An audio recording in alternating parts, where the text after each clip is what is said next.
started it last week, so I guess it's back to my turn to start the podcast. So I like the way you did it. I may just steal that on this week's episode of It was Stormwater sultry, Creek. and maybe sexy a little bit. It was very sultry, so we're going to steal that. On this week's episode of Stormwater Creek, we are joined by no other than OnX Maps.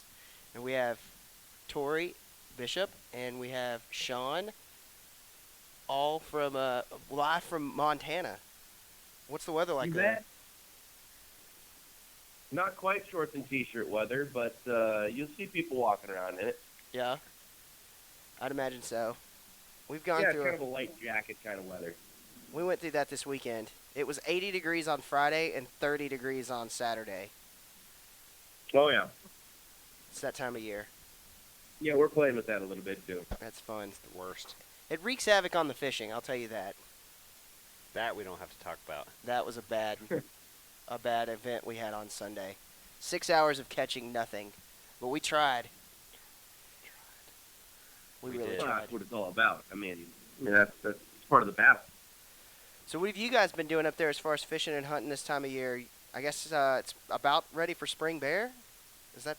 Yeah, I've been turkey openers just getting going, so we've got a little bit of that going on, and yeah, there's not a whole lot of action going on the rivers for fishing-wise right now, but just kind of waiting for the sun to start shining, and we'll hit that water pretty hard. But yeah, as far as spring stuff, we got bear coming up, and turkey's about getting ready with a lot of action there. We have some turkey hunts coming up pretty soon as well. So hopefully we can get one of those thunder chickens put down. Yeah, I actually Oh, yeah, you bet. utilize OnX Maps for my draw hunt. I'm just doing Hagerman National Forest. It was very helpful. Nice. Was it successful or was it just walking around? Well, right now I'm getting ready for it. It'll be April the 20th is when I'll be out there for it. I went out there cool. to scout on foot, and we got up there and the weather changed, and my wife and kid were with me, and my wife forgot her jacket, so we stayed in the truck and did some road scouting, but we used the topo map setting on our Onyx and found some little draws and some water sources and stuff like that, so it was super helpful, especially as I couldn't do it on foot. It is an eye in the sky, which I love the most. So I guess Yeah. that kind of leads us to one of our first questions, which is just kind of like, so OnX Maps, what is kind of the history of you guys? And we're going to dive into a ton of stuff about just the product and using it in itself. But I'd love to know about just where did you guys get started and how did you guys get started? Yeah, absolutely. So it all started back in about the late 2000s, so about 2009. Our founder, Eric Siegfried, he was a hunting guide over in eastern Montana, and so he started using Garmin GPSs just to see where his location was. And he always says he always wanted to know where the public and private boundaries were, and how nobody has ever thought of putting it on this device that is telling him exactly where he is. So after some research and everything, he figured out how to get the data for the public and private parcel data for Montana, and essentially started downloading the maps onto a little micro SD chip that he could plug in his Garmin, and started selling those out of his garage. So, that typical startup, I guess you could say. It always And, involves a garage. I know. I don't know what it is. I guess it's the only open space you have, I guess. But it's better than your mom's basement, I guess. Either one of those two places typically lends itself to a pretty successful business. Absolutely. If it's good enough for Microsoft, right? Yep. So then after that, I would say about 2013, when we started expanding into more and more states, getting more data and everything with the chips for the Garmin, we realized that the future of handheld GPSs are going to be with smartphones. So we developed the Hunt app, and from there we started putting different overlays and base maps and layers and everything with, on the smartphone through the app, and expanded to all 50 states. And, fast forward, here we are now where, that's, again, I said that's where the future is, and that's, where we're at now is we're really focusing on our, on our hunt app and getting more data and just, improving our product that way. Yeah. I mean, it seems like even I've just been an OnX member for, I think, a little over a year and a half, 2 years now maybe, and just the progression that things have made in that time frame, and even still from last year to this year, from when we used what we used OnX Maps for is just staggering. I mean, I was an idiot at first, and I wouldn't download the maps. I would just use my cellular signal, and I would lose my battery in 4 minutes. And then my buddy Jordan over here is like, no, man, you got to download the map and put it on your phone that way. And that was a game changer. Put it in airplane mode. Put it in airplane mode and download the maps. Yep, So. absolutely. I would say that is the number one, common misconception about our product is that, yes, it does work when you don't have cell service. So, that's one of the main features of our product is, we always want that map data to be available to you whether you have service or not. It works great. I mean, now I walk through the woods and I see people with flagging tape, and I'm like, what are you doing?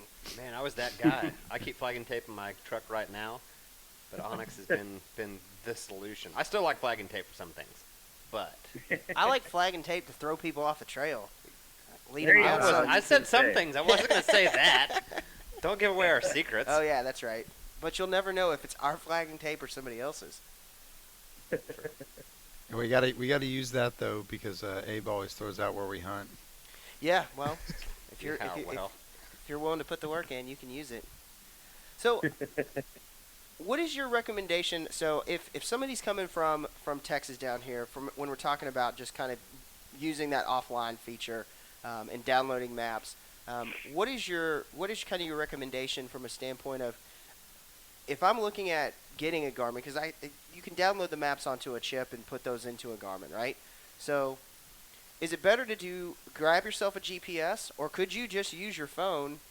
I mean, obviously having enough battery life to last for a 10-day elk hunt or something like that. Could you use a phone over a GPS unit and kind of cut the cost down for an individual, or? Sure. I mean, there's pluses and minuses to both. I mean, the main thing is that you already got a phone. Let's use the device we have. Absolutely. I mean, that was kind of one of the main thoughts of Eric too. Is it's like, man, I'm using it for my phone. I'm using it for my music. I'm using it for my camera. Using it for my video camera. It's got a GPS in it. Well, let's just make this thing work.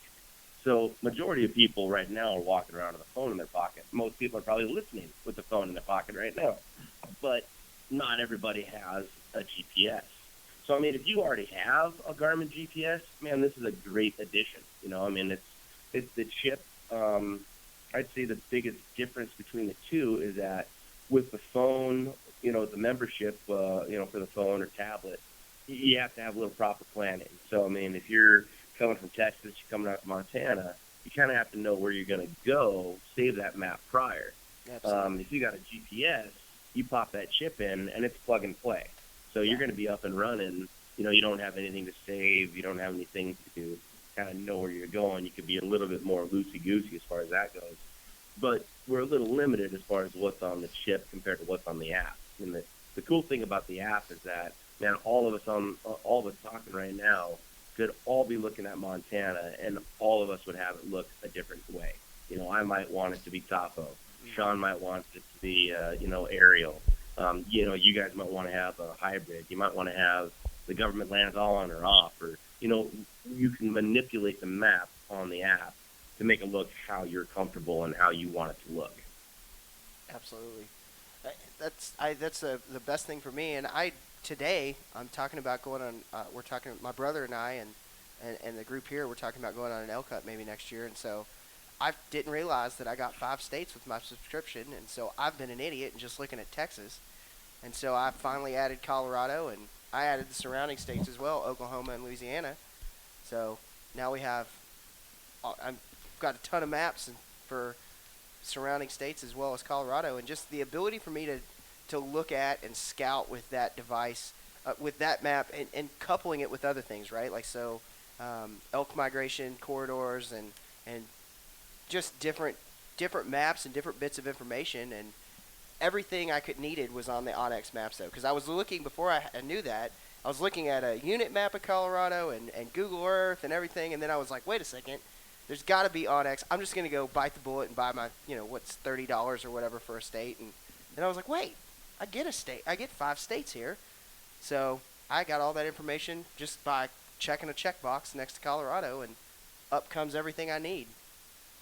It was great. Right. Yeah. I mean, yeah. With the different, I mean, and with the membership, we have the premium membership, which is going to give you access to one state and those layers. So if you bought, premium membership and you chose Texas as your primary state, you're going to have the ability to see any of the Texas layers. Now, we give everybody the ability to view hunting districts in the other states. So for $30, it's a 12-month membership starting the day you purchase.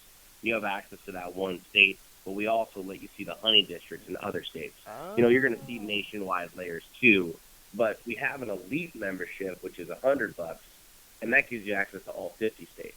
So if you guys are a group that bounces from place to place, the elite's going to be the one that you want, because then you're going to have full access. Basically, we open the floodgates and give you access to all 50 states. Yeah. Which is great because we're public land hunters, and down here in Texas, we've got our places picked out. But, we're looking to expand out to Oklahoma.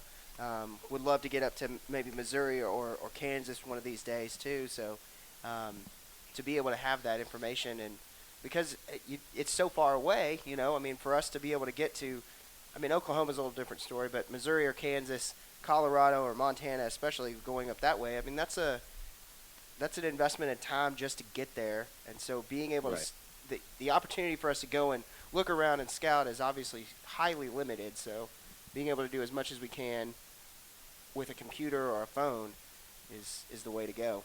Yeah, Google Earth only gets so far. Yeah. You can start there, but I always started counting down on the lake south of us weekend before last, and I had my phone open with OnX Maps and Google Earth open on my computer next to me. And combining the two really helped me make some solid decisions and where I was going to start. Right. So we know the history now. We know kind of some. You guys got any kind of cool events? Cool features or functionality coming out in the near future? Yeah, so, to touch on something that we just released just recently is we, in collaboration with the National Wild Turkey Federation, we just released an NWTF layers that actually marks all of, I think it's about 25,000 turkey submissions over the last 20 some odd years that the NWTF members have recorded and sent in to NWTF. And so, with turkey season kind of getting going right now, we released that. So, that's also used as a scouting tool to, get people in the app using it for the season that they want, customize the map how they want. So that's one thing that we just came out with. A couple other things that are in the works right now. We're actually reworking our layers menu just to make it a little more customizable. So like Torry mentioned earlier, we really want the users to be able to, display whatever map content they want at any time. So we're going to do a couple tweaks there, but nothing too major. And then the next thing I was going to tell you guys about is our sharing feature. So we actually have, right now you can just share one waypoint, say, and text it to another person. So if you know where hunting camp's going to be, you can just tap on that waypoint on the map and actually text it to your buddy. But what we're planning on doing is actually releasing a sharing feature where, say, you go out and you hunt as a group, you can create your group inside the app and share waypoints between them, whether it's, like I said, your hunting camp or the truck's parked, where you've picked up a shed, so on and so forth. So we had a bunch of fake tapes to throw off people. Exactly. Where Fake to- See, he tape. where gets to it. follow The the fake tape guy or gets not it. The to. fake tape trail. So that's another, big piece that we're looking at expanding is sharing because, instead of having a group text and going back and forth and saying, hey, try and find this area or something, we want you guys to be able to all do it inside the app. That's awesome, especially because we've got, there's a group of 4 of us here. Our 4th member is unable to be here. Let's call it So you got detained. lost. So you needed the app to find you. Exactly. He needed the app to find us, and You went through the wrong tape path. he did follow the wrong tape He path. would. He would follow the wrong tape path. You hear that, Cameron? You're not here, but you can hear it because you'll be listening. So, but yeah, that's those are such cool features. Like I said, just the growth of the product itself over the last couple of years has been awesome to see, and I think that sharing app is going to be sharing capabilities be neat for us because our group's kind of divided up into duck hunters and deer hunters, and so to have these guys go out and they do a lot of Austin and Jordan here do a ton of duck hunting scouting. I do a ton of deer hunting scouting, and then we basically just kind of swap, and they guide me for ducks, and I guide them for deer. And I was not very successful this year at public land, but we're dialing it in, and we're getting closer and closer to punching that tag this year. So. Yeah, we put you on ducks. You did put me on Right. ducks. You did put me on ducks. We put you on them. Yeah. Key It's up word to- here. It's up to me to shoot them. Yeah. I was going to leave it at that. I Yeah. respect your honesty. Hey, we talked about this on the last podcast. I think my shotgun has a bent barrel. It shoots right. I thought mine did too. You guys ever deal Well, with you got to that? sight that in. I mean, you got to put time in. Sight those things in. You got to know how it shoots. It shoots 12 degrees to the right all the time. So, And what Sean was saying, a lot of these features and functions that we have are from users like you. I mean, we are definitely open to feedback. So when we get a bunch of requests by like, hey man, it'd be awesome if I could somehow share where I'm at with my family, so in case something happens, they kind of know where I am roughly. So I mean, a lot of these things are coming from users. I mean, and not only do we work here, but we're all users here too. So I mean, we're out in the field going, man, it'd be really cool if blah blah blah happened, and somebody says, well, shoot, let's make it happen. yeah, I mean, I think it's like I said, I think those are great. The layers. So one of the layers that I saw, obviously the Wild Turkey Federation layer, I've kind of gotten a little accustomed to. What about the Rocky Mountain Elk Foundation layer? I saw that today. How does that work, and where's that one? What's kind of the story behind that one? Yeah, so we're lucky enough to actually have the Rocky Mountain Elk Foundation headquarters in Missoula as well, where we're located. So, it was an easy partnership, and it just made sense. And so what RMEF wanted to do was to have a layer in our product that's going to show all of their access projects and properties that, they have they've been working on in the past and in the future and what they're working on. So essentially there's a few different parts of this layer. So we have the access points, so where you can access the property that they have, protected, I guess you could say. And then we have the permanent protected lands. And then we have a little bit of other data where we have, they gave us the data for the current elk range in the United States, and then the historic elk range, just, a little bit of history and that they had that they wanted to show on the map. But the two most important ones that, we really want to focus on are the access points and the permanently protected land, just because that's what RMEF is all about. And they didn't have a map or the avenue to have all of their users see what they're doing and, what they're all about and all the conservation that they're doing. So pretty much our part in all of this was to give them the platform for them to display what they're working on. Yeah, I mean, we're big fans of the Rocky Mountain Elk Foundation. I wish we lived in a state where we can hunt elk more, that's for sure. But for sure. Jordan was talking about the other day. He's like, I'm pretty sure we could go find some free-ranging elk here in Texas, in South Texas. The fabled. The fabled. They're there. there's supposedly an elk herd that's running around Hard somewhere West Texas. in hard West Texas that you can. I mean, and there's no season on elk here, which is kind of weird, I'm sure, for you guys up there. But Yeah, that's Yeah. Do y'all know the story of that? No. So basically, on us. I mean, I think we all know that a long time ago, elk were in Texas. They were covered a lot more of the U.S. than they do now. But there were some still in hard West Texas. I don't know if they were brought in or if they were still there.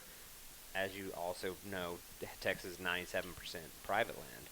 So basically it got into old money, pushed hard enough to make elk in Texas a non-game animal so they could have these trophy hunts and high fence hunts and hard West Texas, these quote, big ranches, non-game yeah. year-round sold hunts for elk. So in Texas there are elk way out west, but it's mostly private, and it's definitely a money situation. Yeah. They use a smoke screen that bighorn sheep and elk compete for food, and elk are everywhere else. So we need to say the bighorn sheep. That's how I got Interesting, huh? passed. Yeah, I did not know that there was any herds of elk down in Texas. I mean, See, the more you know. it's They're- very small That's why and you- very inaccessible. Yeah, like no one's. They're there You pay supposedly. 10, 15 grand to look at one. Yeah, you're gonna to get behind a fence and see one is about the only way to do it down here. But yeah, it's that's our next big venture. We've been deer hunters and duck hunters and hunters of Texas, kind of game, and now we're really venturing out. These boys went on a New Mexico elk hunt last year, and it was an eye-opening experience, I'm sure, from a standpoint from elk, but we're looking to go chase them again this year and moving forward, try to find some, and OnX is helping us do that. How's that for a pitch? absolutely.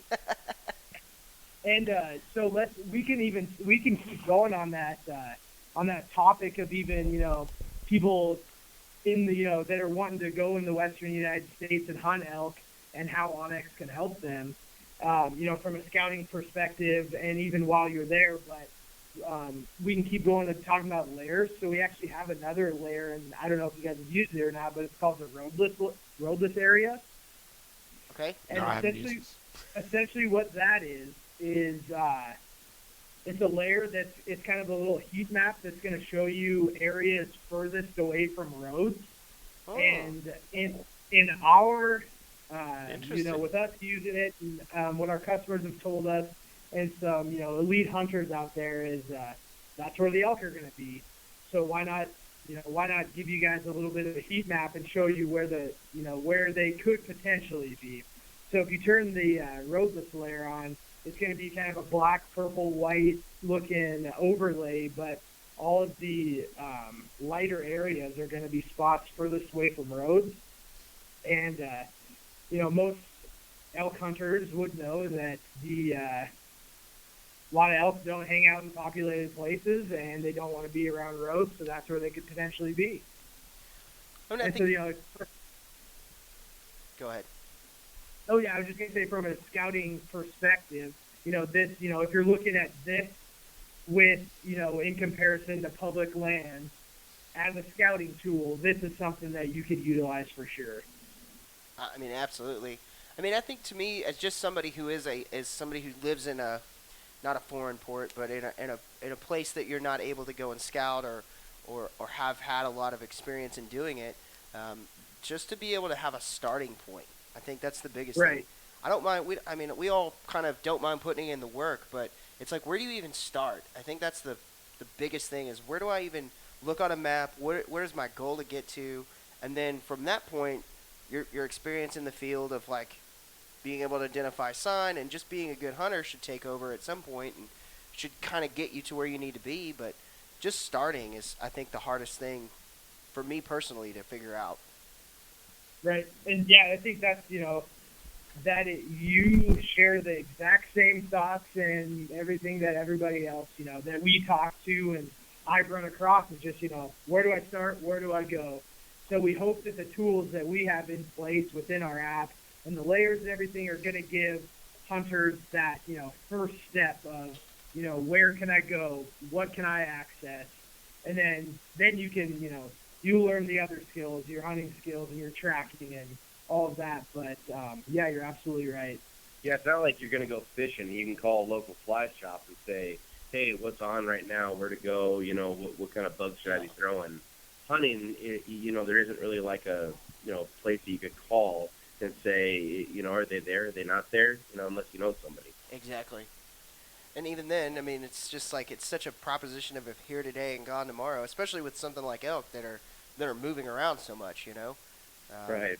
I mean, and I guess that's with any animals, but yeah, it's just like you said, it's not as quite as easy as going to the fishing, like you said, the fishing shack or the fly shop and getting some information. So if you boys were in the shoes of somebody in a faraway state, um, the heat map you said, I think that's a great place to start. But how are you going to configure OnX Maps to kind of give yourself the best? Like if you were going to set it up and you were coming from a foreign place, how would you set your maps up? Sure, absolutely. So first and foremost, I'm going to make sure I have a current app membership. Right.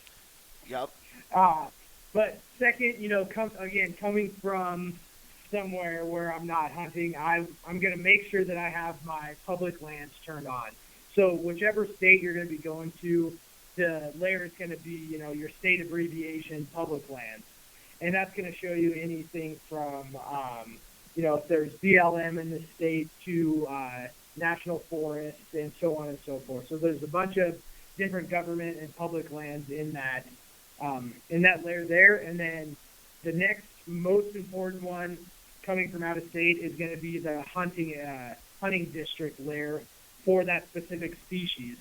So in any given state, we are going to have as many of the actual hunting units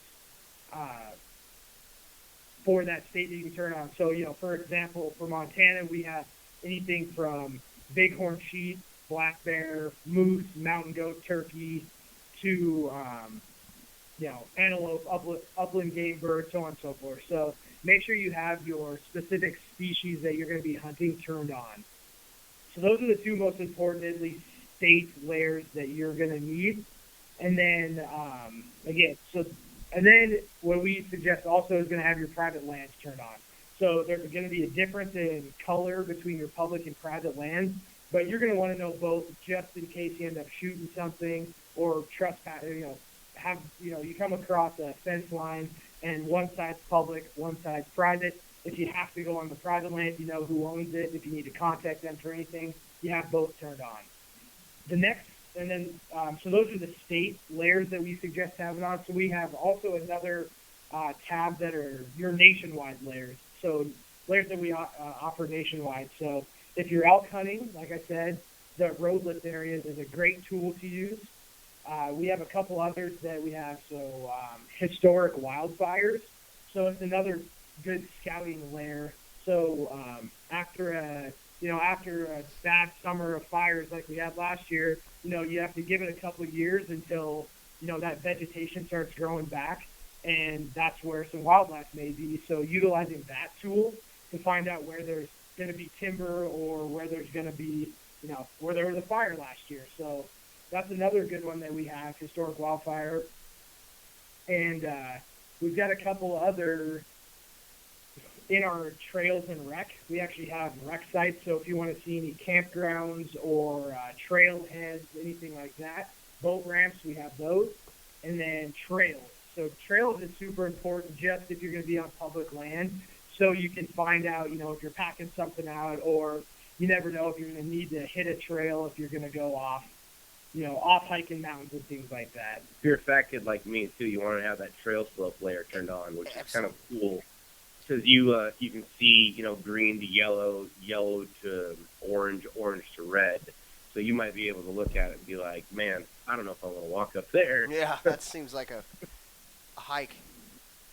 Well, I also like that you can turn on mileage too. It'll tell you trails mileage already. Yeah, the mileage is a cool layer too, and that's something that we built in where you can kind of do the math and have a better idea of how far you're actually venturing from where your starting point is. Yeah,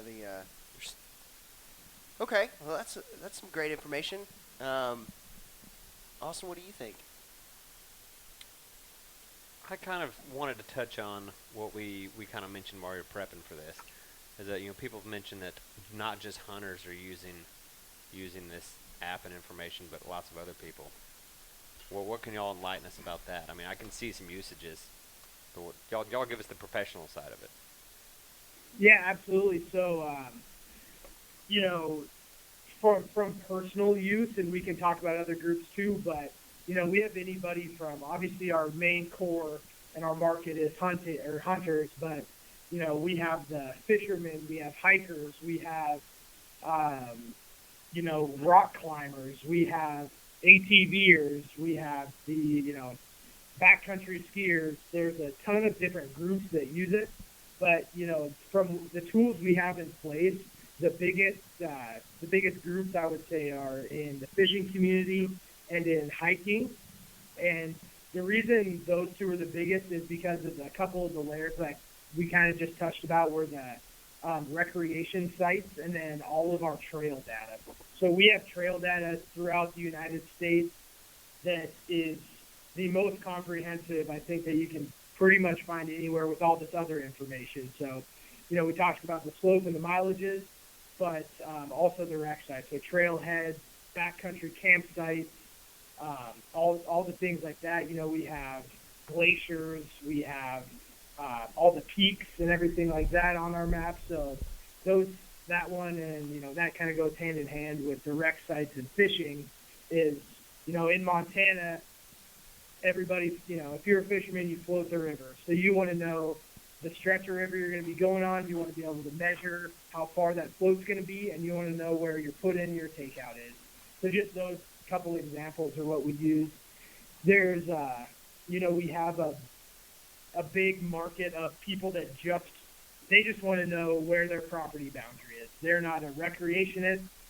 They just want to know, hey, I just bought this piece of property and I want to make sure that, that surveyed line or that real estate agent told me we have the correct boundary. So we've come across a couple of customers that called in. They're like, I saw your app and I saw that the property boundary extended 20 feet past where my fence is.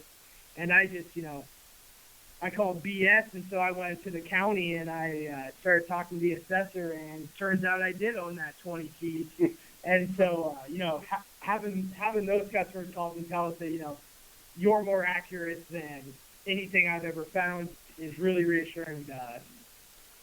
So I have a question just about the accuracy of things, and just explain how you guys, from obviously like from probably tax records and things like that. That's where I guess a lot of this information comes from. But walk me through, where does your data come from? I was just about to ask the same thing. Like, where did you come up with such badass data? Yeah, how do you get all of this? We have a wizard on staff. A wizard. That's exactly what we thought. We had this discussion. Yep. We said they've got a wizard. There's definitely a wizard. No, but there are definitely. There's tons and tons of data sources out there, and so that's one of the biggest struggles. Just actually going out there, finding the data, and then curating it and putting it out there in an accurate fashion. So whether it's that public county parcel data, or us working with the Forest Service or all of these different government agencies to try and collect all this data that's out there, is really the core of our business, and what the majority of our employees actually do. And so yeah, it's a lot of work, and so each separate layer had its own unique case of collecting that data, and so certain data sources updated every year, some updated every month, some updated every 5 years. So really going and finding it, understanding it, and vetting what's out there, and then giving it to our users is a big challenge. And so far, that's all the data that we have right now. We feel is the most accurate that you can find out there. Yeah, I mean, I know Abe and myself both stare at a lot of data and spreadsheets and such for a living. That just sounds, staring at map and land deed and GPS point and just that property boundary area data. Just sounds overwhelming to me. I'll pay $30 and Let put it on the my Like I phone. said, let the there's a wizard do wizard. it. Yeah, exactly. Yeah, it's incredible. I mean, and it's I mean, we got teams of people to do these things. So I mean, I think that's something that some customers don't quite understand. Where I'll working in customer service, I'll get that phone call where it's like, hey, the name of my property is wrong. I bought this house yesterday, and it still has the previous owner. I mean, there's just kind of maybe a misconception of how quickly some of these things happen. And not to say we don't trust you guys when you call us and talk to us, but we need to make sure we're taking steps, going through the right channels, verifying it, and a lot of the private information is coming from kind of the county level. So we got people that are calling each individual county to verify this information, and that's not something that just happens. Crazy. Yeah, unless you own a sizable chunk. Yeah, like 70,000 employees basically just picking up the phone to call every single county in the entire United States. Like, Or not who even that, moved like in? County, you buy property and call a county a week later, they're not going to know. Yeah, who they're not owns gonna it. be- like they're much less. Right. Yeah. Yeah. That's crazy. Yeah, I the houses I bought, I'm always excited to see it show up in the paper, and I wait and I wait and I wait and I wait, and finally, months later, it populates. So depending on when we get that data added to us, unfortunately, might not have made the cut. And most people understand that, and they're cool. But First of there are all, also why do you some need a people- layer to see what property you own? Like, the Yeah, boundary's the I same. think they're just You're want right. to see it. You just want to see Exactly. your name. I Like, would. I bought this house so yeah. that my name would show up on OnX Maps. Hey man, back when phone books used to come out, first thing you do is look up your name, right? That's true. That's true. That's true. That's So, crazy. yeah, though. I mean, we also get people that don't quite understand like the aerial imagery and think that we're like CSI or something, and if they go outside and wave at the sky, they somehow see themselves on the application. Exactly. I've gone through every single one of your maps with a fine-tooth comb. I haven't seen a deer yet. That's crazy. So, what are some common misconceptions? Obviously, that's a pretty big one. I'd imagine is, hey, my name's not on here. I bought the property yesterday. But what are some common things you guys see that just kind of misconceptions people have about the way OnX works or the way things should run? We talked about it a little bit, but offline maps, where you do have the ability to save offline maps, they do work in the field. I mean, we're here in Montana, and when we go out of town, we're out of town, right? Yeah. So I think people read that and they get mad because they don't follow the steps. They go out and unfortunately they're looking at a gray screen, which kind of gives them a bad taste in their mouth. So just kind of explaining to customers how that process works. And what's cool is that we've actually built in, we cooked it into the app where if you go into the main menu there and you go to get help, there's some video tutorials that touch on kind of the main pain points, I guess, that customers have. And saving master offline use is one that we're really directing people to a lot. Another problem some people kind of have is trying to save the map on, let's say, the computer. Like you're sitting at home and you're scouting. You're like, oh, man, this is where I want to go. Well, you have to save on the device you're going to use. So at this point, we don't have the ability to kind of sync maps from device to device. So you'd want to save on that iPad. You'd want to save on that tablet or save on the whatever phone you're going to take out there. So you can do a lot of scouting on the web, but to actually save the map, you need to use the device that you're going to use out there. Yeah, it's amazing how people have gotten so spoiled with, lack of a better example is, iTunes and iCloud, thinking things just automatically populate everywhere. Why doesn't this work in the backcountry? I hit this on my laptop. Yeah, my iCloud account's not working at 10,000 feet, 7 miles off of a road. I can see clouds. I can see clouds. That's the Oh, cloud. you've been listening to our phone calls. I see how it is. Yeah, exactly. Oh man. No, and customers understand that. And one of my favorites is recently a gentleman walked in because if you happen to be in Missoula, Montana, you got questions about your chip or your app, come on in. We'll walk you through it. But I had a guy come in and he was pretty fired up because he did all the steps saved the map. And he was mad. He, wasn't sure he passed up a big Tom because he just wasn't ready to pull the trigger. And he said, I didn't know where the heck I was. And I said, well, kind of walk me through it. And he showed me, and I said, well, did you turn it on? And he said, did I what now? So just kind of Did I what now? having that understanding. And he said, so basically I'm a moron. You're telling me I'm a moron. I said, Yeah, in a sir, nice way. I would never say that. No, sir. But I'm implying. Yeah, like I would never say those words, but I'll definitely tell my buddies after you hang up. He was giggling, and I mean, he kind of understood. But, yeah, I mean, that's frustrating. When you think something's going to work, man, it's cars and technology. You kind of have an idea how it's going to work, but when it doesn't, man, is that frustrating. So I get it, especially if you're staring at, an animal that you want to put in your truck, and you're not 100% sure to pull the trigger. So, like most hunters, you're gonna hold off. Yeah. Absolutely. Like when I first downloaded the app, I spent plenty of time sitting on the couch, just while I was doing nothing, just fiddling with it, because I didn't want to get out there and end up It not work. It not working. Well, because you went with me turkey hunting when I first got it, and I got out to the field and was like, dude, check this thing out. It's going to be awesome. And you're like, We wait, I had don't know no how to cell do that. signal, never downloaded a map. We had nothing. I've got so many maps downloaded offline now. It's ridiculous. I mean, like we talked about, Texas is super private. But I've got a close friend whose lease I go to a lot, and I know my way around, but I just like to have a map.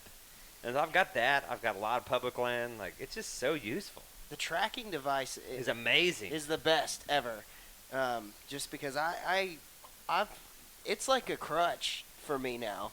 Find the best way back out, because finding the best way in is the hardest part. And more than that, to me, it just gives me the confidence of like going in the dark, right? Like that's the part that it was super intimidating to try to like You want not to tell the get duck lost. story? Oh God, oh my God, that was I was already bought in full hearted by that point, but I don't. You tell him you were the one that was convinced technology had let you Fervently down. against you.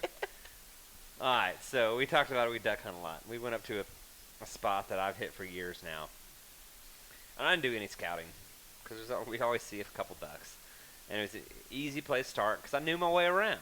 And this was Abe's first time, and we had another buddy who doesn't hunt a lot, but he'd been up there too. And so it's me and Jordan and Abe and another buddy. So we get out of the truck, at 3:30 in the morning, whatever, it's dark.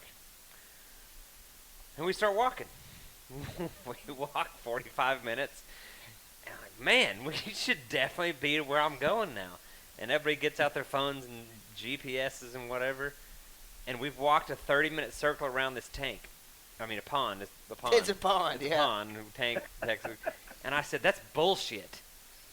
I said, all your phones are wrong. And I get out my compass. I'm looking around. We walked a 30-minute lap around that pond. And we're 40 yards we from were the 40 trucks. yards 40 from the yards trucks from at our this trucks. point. And at that point, I was like, oh my God. Like, I was livid. So at that point, I think that was the day I downloaded OnX Yes. Maps. Legitimately. That's not just a plug. Moving forward, I always had the tracking device on my phone. When I Yeah. went out after No that, I was question. like, "Yeah, we're heading in the right direction." I have a full battery, a phone in airplane mode, and OnX Maps loaded I'm every going. time I Yeah. leave my truck now. Yeah, no doubt. And I have a backup battery Well, just Yep. in case. Well, you're hunting out here in the West. A lot of times you're parking the rig at 0 dark 30. Oh, yeah. You're getting out, and you walk over you go over two coulees, and I have no idea where my truck is now. Oh yeah. So it's great to be able to kind of find your way home. And It is great. I've also used that track feature to find stuff that I've lost, where all of a sudden I realized, man, I only got one glove. And I used my track to go back and find out where I sat and had lunch and found my glove. Yep. It's super beneficial, and I don't like I said. Anytime I stop, I try to drop a pin. If I like drop my stuff and I'm like, okay, I'm gonna just check this little area out. I'll In always case drop I a leave pin, something. and then I'll come back to it, even if I'm like. And then I try to like test it out and see like, I wonder if I can get back. And then I'm like, nope. Help me, OnX. Something else I've heard a lot of people use it for, and I haven't had to yet, but I've got to try to get in the habit of anytime I take a shot at something, before I move to go look or anything, I drop a pin because it gives you a point to start at if you're trying to track an animal. Right. And I know that's something. It takes practice, especially. How have you guys seen? How have you yourselves used it, or how have you heard customers use it from that standpoint of helping you track game? Yeah, absolutely. I mean, going off what he was just saying is, you take a shot, and that deer takes off. You're not going to catch it. So take your time.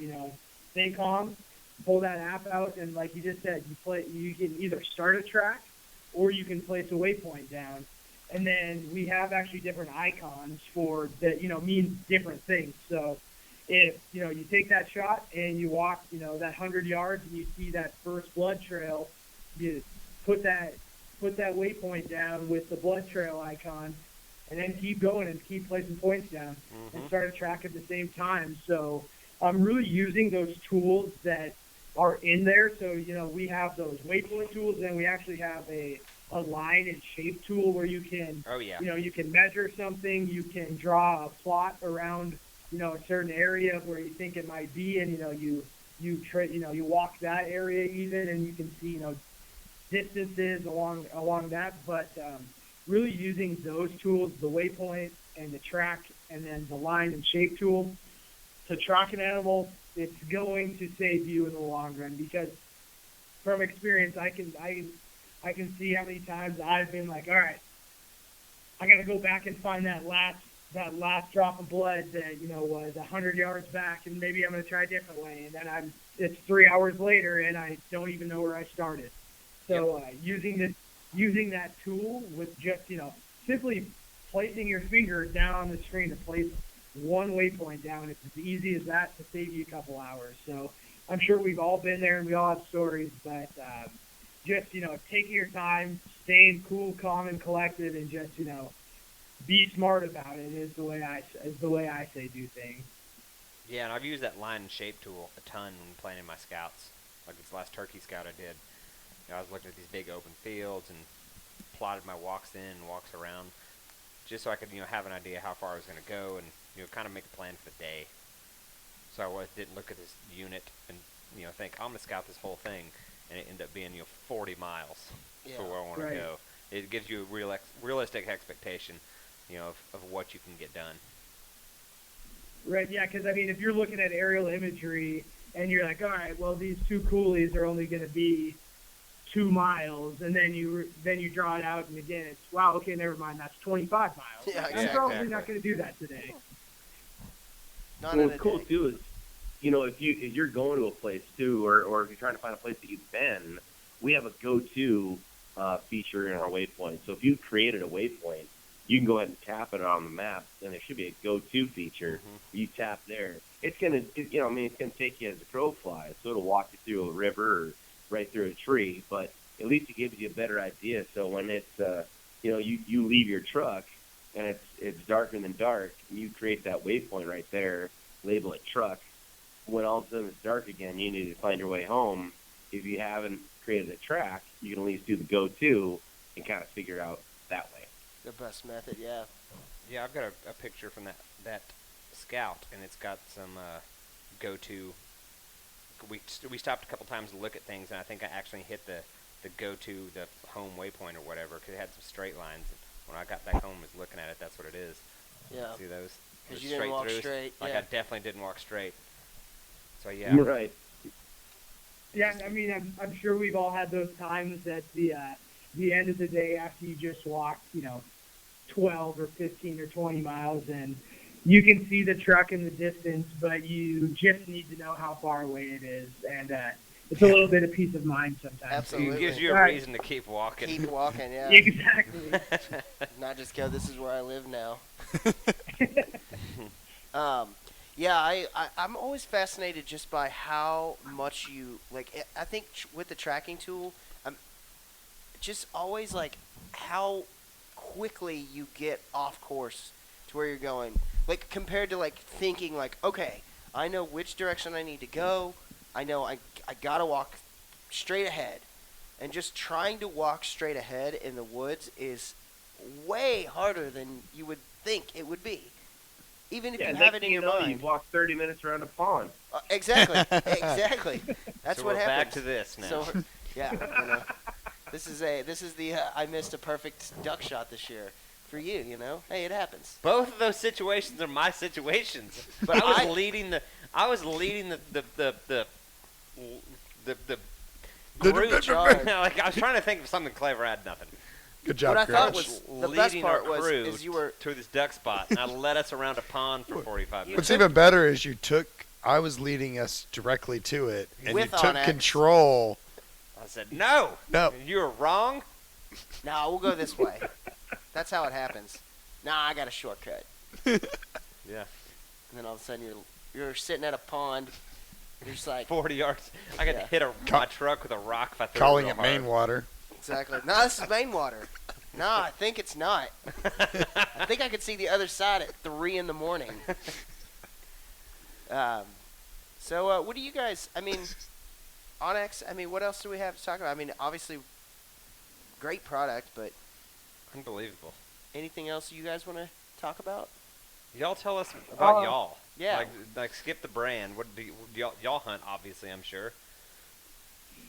Yeah, so yeah, I can talk about. So this is Sean talking about myself a little bit. I mean, I grew up fly fishing on the Missouri River in Montana. So that's my passion and hobby. But I got in, being from where I was in central Montana, it's all mule deer and elk hunting is really all I've done in my day. So you can find me in the falls. Hunting mostly public lands out in central southwest Montana. So that's what I'm all about. And it's funny that Torry and I are actually from the same hometown, but that's actually not that weird coming from Montana. Mm-hmm. So Most people are. What's Yeah. so what's your trophy you've taken thus far? I mean, I prefer to brag about the 20-inch brown trout I've caught, and not, We'll take that all day. Dude. That's awesome. That's a and giant. none of the there's some decent mule deer in there, but that's my claim to fame right there. No, that's solid. What's your bucket list item? Top of the list right now. Ooh, top of the list right now. I would say it's 34-inch brown. 34-inch brown. There you go, perfect. There's actually like a 33 or 35 bull trout that was caught right outside Missoula last summer. I remember. But God, bucket list. I mean, I wanna go just about anywhere and everywhere. I'd like to go. Sure. I've seen some cool films over in like New Zealand and Mongolia. Catch some big fish over there, but Sir, are you? yeah, I mean, I'm gathering. I mean, interrupt me or tell me I'm wrong, please. But you are more into fishing than hunting. Or is it just that? No, I mean that's not. I'm not making light of it. And that's perfectly respectable. Absolutely. no, you're Like absolutely right. if I could have the option to catch a 20-inch brown trout, I probably wouldn't give a shit about a whitetail. No. Like, but It's pretty hard to catch brown trout down here in Texas. What you need to do is you need to have either a fly rod in your hand or a rifle in your hand or a bow in your hand, and you're going to see the opposite of that. we So had if you're fly fishing, you're going to see a record whitetail or a big old, bull elk will walk in front of you. every and person we vice have on this versa. podcast says that. Yeah, exactly. They no longer hunt the thing they want to hunt. Yeah, like we're talking about a guy with Texas. I think one of the guys with Texas Hog Hunter Association last week. He was talking about some hunt somewhere. I think maybe an elk. And he was like, I've learned, or mule deer. And he was like, I've learned when I go mule deer hunting, I tell everybody I'm going squirrel hunting. Exactly. So the universe knows I'm going squirrel hunting. I'm not going deer hunting. I don't even want to see a deer. Don't even show me one. That's my problem. I think that was I screwed that up last year. I went deer hunting too much. I didn't squirrel hunt enough. This 308 is for squirrel. This 308 It for works. squirrel. It does work. No, it doesn't. I mean, it kills them. Squirrel. It'll kill a squirrel. Yeah, I mean, if you like pink mist. You just have to pack it back in the hamburger meat. Hey. I had squirrel for the first time a couple weeks ago. It was awesome. It is delicious. So, who is just embellishing on their trout adventures? That's Sean. Sean. Mm. So yeah, I think it might be time to hear about Torry. Yeah, exactly. That's what I was about to say. Oh man, for me, I mean, What's your yeah, what's like your Sean, favorite? What's your favorite one thus far? You know, my favorite, like my story, probably my dad had been elk hunting for years and years and years, and the first year I was old enough to put in for a tag. I drew a special permit here in Montana, and we rode out. And I got off the horse and I shot an elk. And I looked at my dad and I said, "Dad, it's just that easy." And the little spike that I got is this goofy looking dude where he had a broke pedestal. So it's basically a unicorn where he's got about a 2.5 foot, horn on one side, and then it goes straight down his face on the other. And it's about maybe 2 inches round and flat right at the end from where he was eating. And the biologist said, "I'm lucky I got him, or else he probably would have starved the next year because his horns would have grown right in front of his face." But yeah, shooting that unicorn first time out was pretty awesome. That is like a lot of people don't like that. I think it's awesome to I find. love deer. I like love that. weird horns, weird antlers. No. Yeah, so that was probably my favorite, and I've been lucky enough to knock a couple elk down between then and now. But I'm like Sean too. I love fishing. I think part of it is just because around here we're kind of we're surrounded by blue ribbon water. I fished other places, and I talked to my dad about this too. He says, "Man, Torry, I go to these cool places to go fish, and then I come home and realize what we have in our backyard." You're the place that people go fishing at. Yeah. Yeah, exactly. Yeah, if you guys are fly fishermen, you might have the Missouri River on your number one place to go as far as bucket list. Yeah. Sean and I are like, "Yeah, New Zealand sounds cool." That's called And it Tuesday. Yeah. Yeah. But You're like, "Hey, we should leave the office early." We could jump in the rig and go. We could be fishing the mow here in 2.5 hours. That's pretty cool. I can't get That's to awesome. Austin in 2.5 hours. Yeah, like we all fish here for sure. Yeah. We've all caught some real good sized bass, and that's about the extent of it in Texas. We catch crappie. Yeah. We catch catfish. I mean, we Carp. eat some things, and bow fishing, crappie and gar's fun, but yeah, there's. Well, and we're close enough here. We can. I mean, I caught my second steelhead this year over in Idaho. I don't know, about a month ago. Is that what it was? Yeah, about a month ago. So I mean, we got so many options here. It's awesome. Yeah. That is awesome. We're pretty limited. Yeah, I have a buddy that lives up there and works in the outdoor industry as well, and he's been sending me pictures of his rivers next to his house and his lakes, and then he zooms out on the map and goes, "Oh, and here's the elk woods right behind all that. Ugh. My house is right here next to it."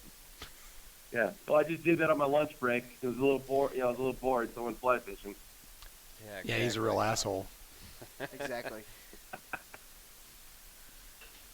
But yeah, I mean, I enjoy hunting and fishing. I mean, it's fun. I also like frisbee golf. That's fun because it's free. So anything that you can do for free, I'm always big on. Absolutely.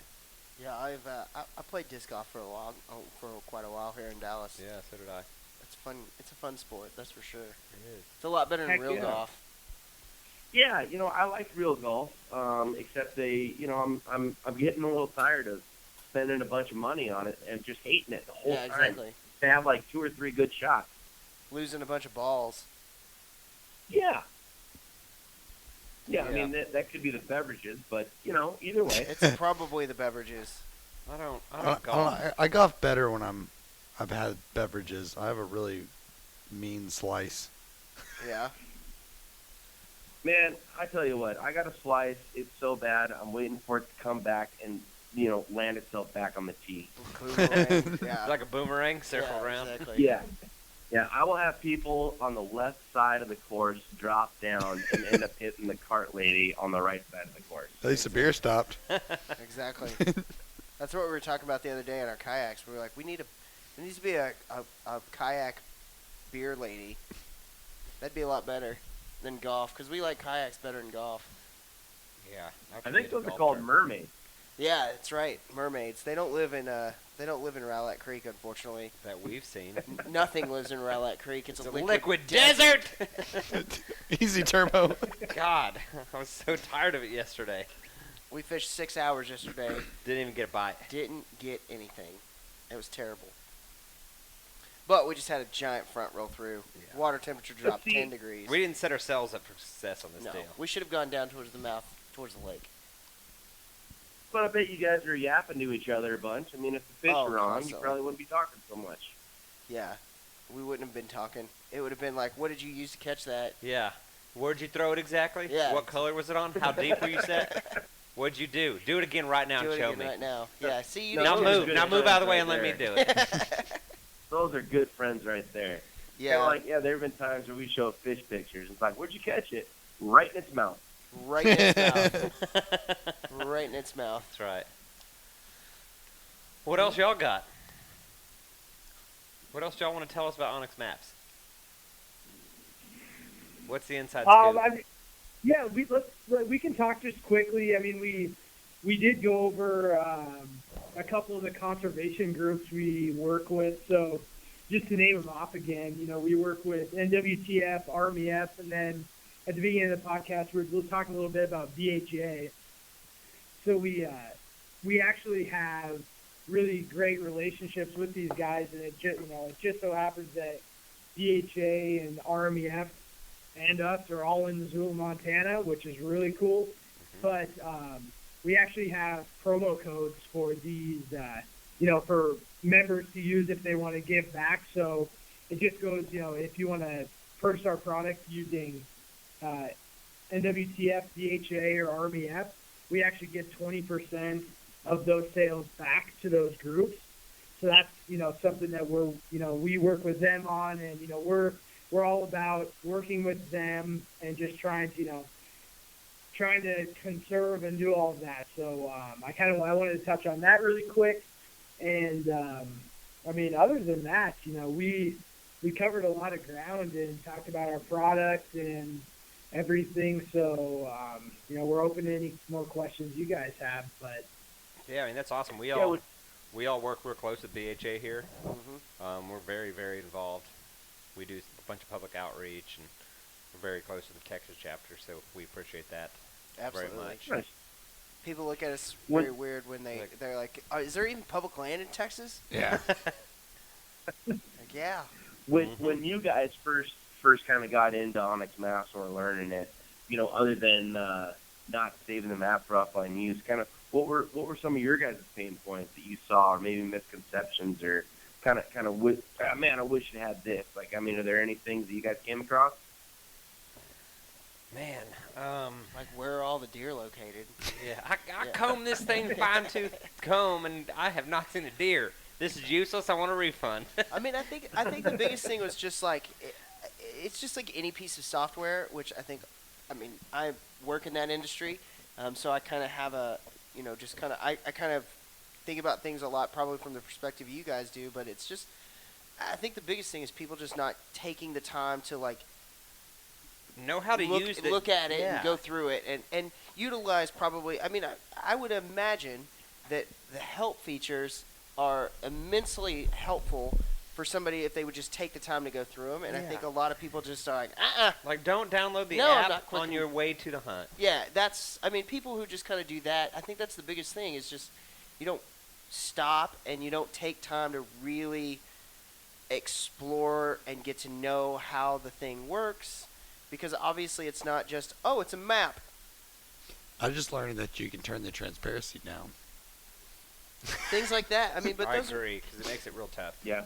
Because until I figured Yeah. that out, I was like, man, I'd flick on and off public land just Yeah. so I could see things. I did that for a while. I think it's just a Yeah. time use thing. Sure. Yeah, I mean, people will spend hours, either, flinging arrows or, sighting a gun in. And then, like you said, the day before they leave, they decide, I should probably relearn how to do this. But, yeah, I mean, we talked a lot about the app. and we have access on the web too. But one thing we didn't touch on is you're right. We do have a great support page, and we're trying to make it where any question that you could possibly have, we're trying to have an answer for you on our website. So we're trying to do as much self-help as possible. Self-service, So you go to our website, onxmaps.com, and you click on the little 3 horizontal lines. There's a support page, and when you go there, it's going to break it up kind of into 3 different buckets. Unfortunately, you get to stare at some of our customer service faces, which I apologize for there. Bucket, computer bucket, and then a GPS bucket. So, I mean, if you're having issues, this is a great place to go where you can see some FAQs that more than likely are going to have maybe a little video tutorial that'll walk you through exactly what you're trying to do. I think the biggest thing for me is the fact that I've never once thought about even calling you guys. Yeah, neither have I. Like, I that's just fiddled with it till I broke it and then started over. I mean, I think that's a testament of how I think user friendly the product is that going through it, anytime I was frustrated, I just kind of stopped and was like, okay, let's just think about this, and then I resolved the problem very quickly. So just the fact that I never got to a point where I needed to pick up the phone and go, this thing is just a mess. What do I need to do now? Like, I mean, I think that's have awesome. every layer on here. I can't Yeah, see exactly. my map. I can't even see the ground anymore. What do I do? I definitely got No, that. What's funny is they probably I'm had seeing that. clouds. Is that good? And that's the kind of feedback we like. I mean, we love talking to people and helping them out. And what's cool now is, I mean, I'm a pretty big believer in the fact that our stuff is pretty stable. That I'm as a customer service agent, man, I'm not fixing anything. I'm just helping explain. Yeah, The sure. stuff doesn't break. I mean, That's you awesome. really you can run it through the ringer, and you really can't break it. That's the thing. And that's a testament to everybody that works here at OnX Maps. I mean, there's so many people that are doing stuff behind the scenes where if maybe a little bit of information is making something not work the way it's supposed to, usually by the end of the day, that little issue is done, gone. Nobody ever sees it, Yeah. So, I mean, we are on top of that kind of stuff because we want, like I said, we're users too. So we want to make sure that we're not creating problems when you guys are out there, making these stories. I mean, I love hearing the stories of, I didn't have any idea where the hell we were. We walked the circle in the dark, and then the dude busts out GPS and, puts our chip in, and, hey, look, he knows exactly where we are. Yeah, I love hearing that kind of stuff. That's great. Those are the kind of customer service calls you want to get. The thing worked so awesome. I'm just calling to tell you it worked awesome. Thanks. Yeah. It's better than the You guy never that heard that. I wanted to tell you, because of you, my son got his first buck, and Oh, that's awesome. that was amazing, Or we get the people that say, "How dare you guys? My honey hole is no longer a secret." Oh my gosh. We do public land. I mean, obviously, with the little bit of public land that's here in Texas, where our podcast is wholeheartedly focused on trying to remove the mystery behind hunting on public land in the state. And I mean, we've had people come up to us and be like, "Man, you guys are walking a pretty thin line here." Yep. And you haven't mentioned my place yet, so it's not a bad thing. But it's just like Just wait, brother. yeah, it's coming. So, but I think that's the biggest thing. And for us, trying to help people, any way we can help, and I'm sure our missions are pretty aligned in this. And any way we can help somebody get into the woods who has a desire to get into the woods, who grew up without a dad or a grandpa or a mom or anybody to show them how to do it, and just Grew goes, up I want to with. do this. Yeah, or grew up with and just didn't know how to do it and wants to learn how to do it. I mean, I think that's the goal for us every day. That's why we keep doing what we do. And I'm sure it's a big reason you guys do what you guys do is to make it easier for people to get out in the woods. Whatever you're doing, I mean, right? Like, yeah, I mean, we mentioned earlier, like we are a hunting tool, and we're gonna give you, to our best ability, give you the tools that you need to go find that public land close to your house to get out and give you that confidence, because that's really what it's all about. I mean, we can't tell you that, hey, there's going to be big, mule deer out in this field on this public land, but we're going to give you the tool that's going to say, hey, look at all this public land around your house right now, from where you live in this city, go this way and, get out and go. That's really what we're all about. Public access, working with all these different groups, we're both on the same page. So, yeah, you're absolutely right. Anything that we can empower people to have great, off pavement experiences is what we're all about. Agreed. I think we all agree with that. No 100%. question. Well, and like you guys said too, I mean, you're coming from Texas. Let's say you go to Colorado and you're driving down the road and there's a sign that says pub, private. More than likely, you're going to go, oh, okay, shoot, we must have made a wrong turn. We're on private land. But who's to say that dude just didn't go down to the hardware store, buy a sign, and try to create his own little honey hole? Absolutely. We're We have hearing that in more and more Texas of that. all the We're time. hearing people, hey, this guy tried to chase me off his land, and I pulled out your app, and he immediately walked away from me. Kinda We're, like we're our getting to fake the flagging. point where, Yeah. people are out there doing that. Absolutely. And, I mean, we're getting to the point where the, Fish and Game are understanding that we're typically what people are using, so now they're really committed to it, and they're starting to use it and contact us. That's awesome. So it's awesome. Yeah, it's great to see people kind of on the same page, and like Sean said, really, have that adventure that we're a part of. I think Sure. I'm sure that's a big thing too, and not to say that this is a tool that you should ever, in confrontation with the game warden, but I would feel fairly confident that if a game warden came up to me and goes, "Hey, what are you doing here?" I'm like, "Well, I'm hunting," and they're like, "Are you on the right place?" I could be like, "Yes, I am," and here's Yeah. why I know. I'd argue. Because I have this right here, and I mean, have you guys? I mean, I don't know how much of this you may be able to talk about or not, but have you guys had a lot of people try to who may have gotten a ticket and said, "No, I'm in the right place," and have successfully countered that with your service?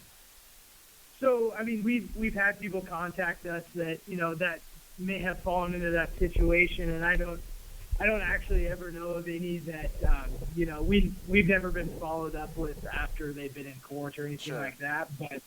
But what's super cool though is, like Torry kind of mentioned, and I'll reiterate it, is a lot of game wardens and Fish, Wildlife, and Parks and wildlife biologists are actually using our product as well. So, a lot of it is what they know, and, they use it as a tool, in different ways. They as realize well, it's accurate enough for them to use. Exactly. I mean, I can't tell you right now that, our product doesn't tell you, where you can and can't hunt, but, it may tell you that, this piece of property is public, and so, it's on you to know whether or not you can hunt there. Yeah, or not, exactly. but, And what to do and the rules and regulations. I mean, obviously I think like we were talking about earlier is just the fact that some people just feel like, well, this thing should tell me every single thing that I need to know about Right. every single thing that I right. could possibly need to know about hunting. And you're like, no, that's not the way that works. It's a map. Right. It's a It's a super, map. super badass map. Yeah. But it's a map. But it's a map. The rest is up to Right. you. It's a tool This is just so like you a don't bow. get your ass lost and die. Yeah, exactly. It's a tool just like your bow, I mean, Yep. you don't just go, you don't call Matthews and go, well, I held the bow up and the deer didn't die. Basically, Did yeah. you have an arrow, sir? Did- I wasn't told I needed an arrow. No one mentioned that. What do you mean I had to pull it back? That's ridiculous. So, well, what do you guys have on tap? What's your next couple months looking like? Probably hardcore fishing, and any big plans to go hunting this year? Any kind of unique things you've got coming up? Moose, sheep, goat applications are due here in a couple weeks, so that's something I always apply for. When I say goat, I mean mountain goat, and sheep, I mean bighorn sheep. Yep. But yeah, I mean, as far as, we're not really quite sure as far as any big hunts coming up. I know we got a couple, some OnX employees. We got one guy going up to Alaska for a couple weeks on some once-in-a-lifetime trip. He's going with his dad. Yeah, for the most part for us, I mean, we're getting into river season. I drew a permit for a couple cool floats this summer in Montana and Idaho, but Yeah, no, I mean, as far as what's on tap for hunt, we don't quite know yet, but hopefully something great. Hey, man. Sounds fun. Cause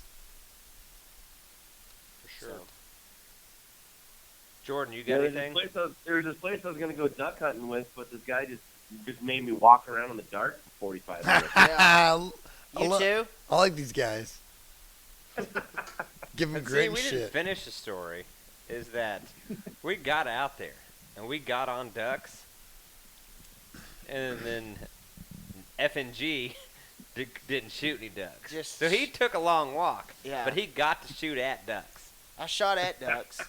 I shot at one So duck, really. I'll take 50% of the being an asshole. Oh, dude, there's no doubt. I should have had a duck. I should have some duck in my freezer right now, or probably have been eaten by now. But you know, but that thing was, I don't know, it had some magic powers. Welcome to duck hunting. The ninja ducks. I went from shooting little 100-mile-an-hour missiles with dove to not being able to shoot a still target in the air Ain't with still. well, I mean, Are that you thing trying was to decoyed. reference like decoying and coming in with the landing gear down? And No, that thing was like, it was basically still. It was like, oh, I think had I a made a couple wrong trips. turn. Heck, oh shit. Oh shit, guys this is. are- Yeah, I think your gun just needs to get sighted in. That's exactly the main what it thing is. Right there.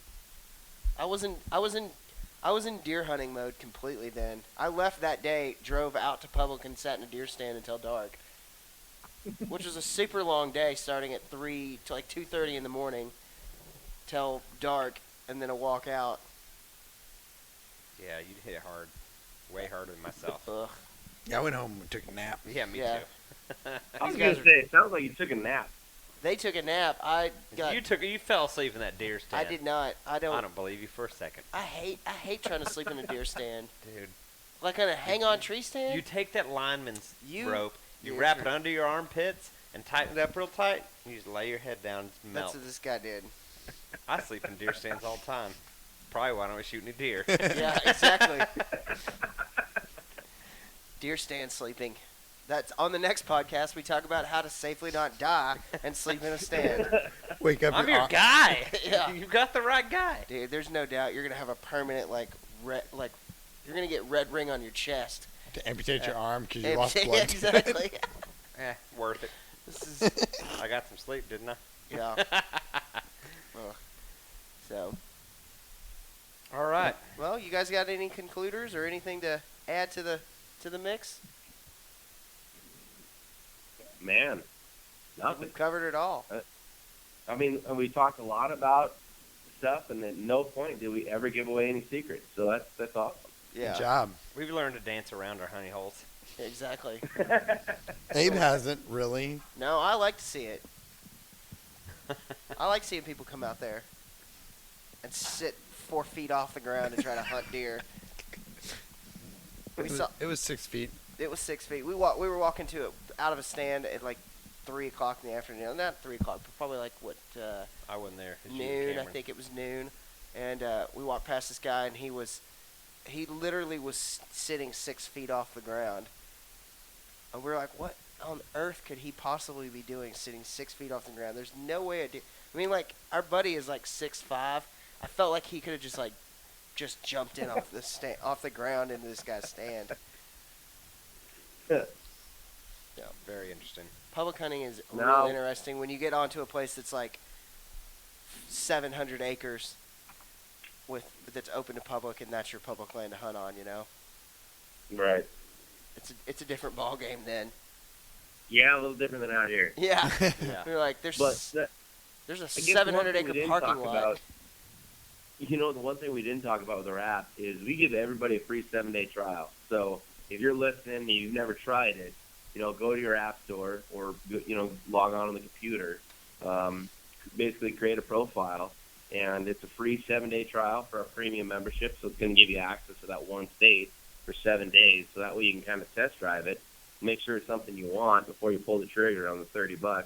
And let's face it, whether we're hunting or fishing, man, $30 is probably going to be on the low end of the scale. of Yeah, I what was we're gonna say spending money on. I've spent $30 on way dumber stuff. way different. Yeah. Yeah, that's Like a that duck 7 day call. that 7 day trial. If you put in just a little bit of time just to play with the features. I mean, $30 shouldn't be a question. You should make It's worth the you should make it $30. 3 days before you say, "Screw it, I'm in." Right. Yeah. 30 Well, bucks. that's like- It's like worth I the said, I mean, $30 just to be able to screw around with maps at work. Exactly. Right. Yeah. And that way you get an idea of what you're doing. And we wish we had 100% coverage everywhere. But there are still some counties that might not have the format that they might have the information in a format that we can use. So we definitely want people to try it out and make sure that if you're looking to go to this county or this particular area, yeah, take a look, make sure it works, because we don't want anybody dissatisfied thinking that we pulled the wool over their eyes or anything. Like, that's why we give this free 7-day trial, so you can really test it out and make sure it's worth your time. Definitely. Yeah. I mean, I can't recommend it I tell anymore. everyone I meet who talks about maps, just download This- this. you I've gotta seen get you that. argue with someone pretty heavily about I've- Onyx Maps. Yeah. I was ready to fist fight about it. That's not really super much of a joke. No, it wasn't. There's a I was there. It wasn't a joke. there's a friend of ours It was who uncomfortable. swears up and down by another map company, and we're like, you're an idiot. And I had a That's couple all. drinks. Decided Yeah. I was going to make sure he knew he was an idiot. Yeah. Let me tell you just why you're dumb. So, yeah, you guys have single-handedly eliminated flagging from us, and made me a We still flag. we still flag. Okay. No. we don't. Continue. I apologize. You're right. You guys flag. I'm not carrying that crap. I got enough junk that I carry when I go into the woods. Like Somebody's got to record this stuff. You guys No, all that's should start a awesome, man. podcast. We should. Well, we appreciate being a part of it, man. We're super glad you guys came, yeah, and thank y'all very much. I mean, Putting up obviously, with us. absolutely putting up with our crazy asses down here in Texas. Rabbit trails. But I mean, I think it goes without saying though. But just for anybody who's like wondering, like, where would I even find you guys? I'll ask the obligatory question.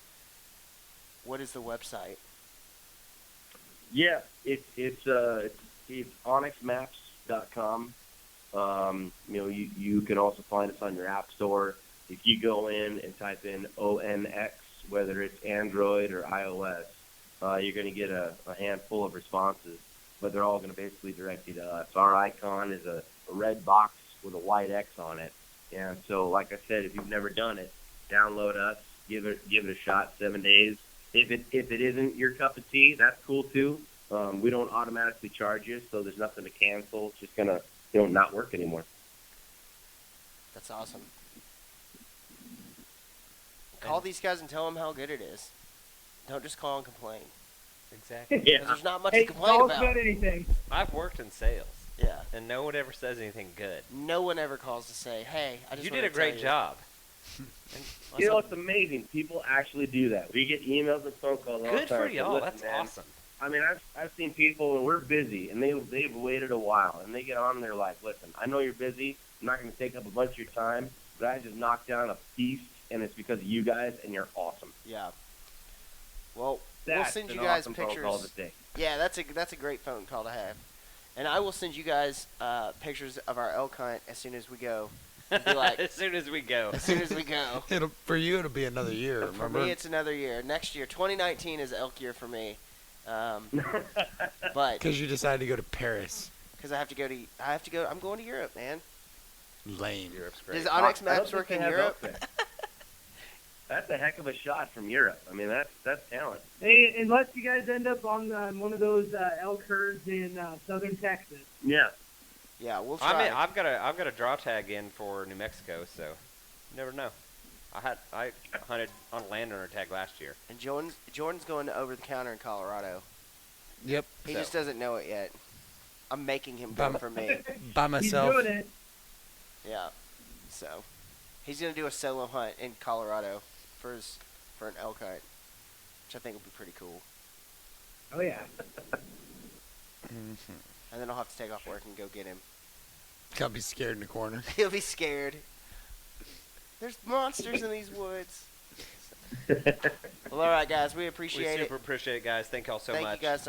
Thanks to OnX Maps. Sean, Torry, All right. you guys are awesome. ONX. ONX, not with a Y. You bet. It's not like black. You're right. Yeah. ONX. ONXMAPS.com. Thank you guys so much for joining us, and we look forward to having you guys on the podcast again really soon. Hey, thanks, Stormwater. Thanks, guys. Thank y'all.